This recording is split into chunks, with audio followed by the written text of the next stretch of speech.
Hi hello வணக்கம். எந்த செடியுமே நர்சரியில் வாங்கிட்டு வந்து நட்டு வச்சு தண்ணி ஊற்றி விட்டால் மட்டும் செடி தானாக வளர்ந்து வராதுங்க. அதற்கு தேவையான உரங்களை கொடுத்து நம்ம பராமரிச்சுட்டு வந்தால் தான் செடிகள் நல்லா வளர்ந்து நல்ல பலனை கொடுக்கும்.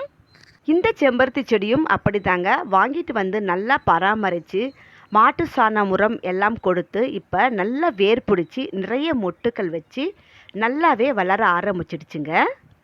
தொடர்ந்து எங்கள் ஊரில் ஈவினிங் டைமில் மழை பெய்யறதுனால களை செடிகள் நிறைய வளர்ந்துருக்கு.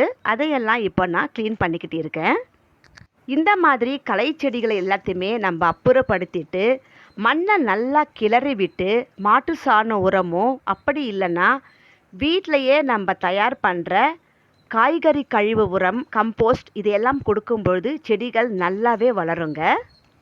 எந்த அளவுக்கு செடிகளை நம்ம கவனித்து பராமரிச்சுட்டு வரோமோ அப்போ தான் செடிகளும் நல்லா வளர்ந்து நல்ல பலனை கொடுக்கும்.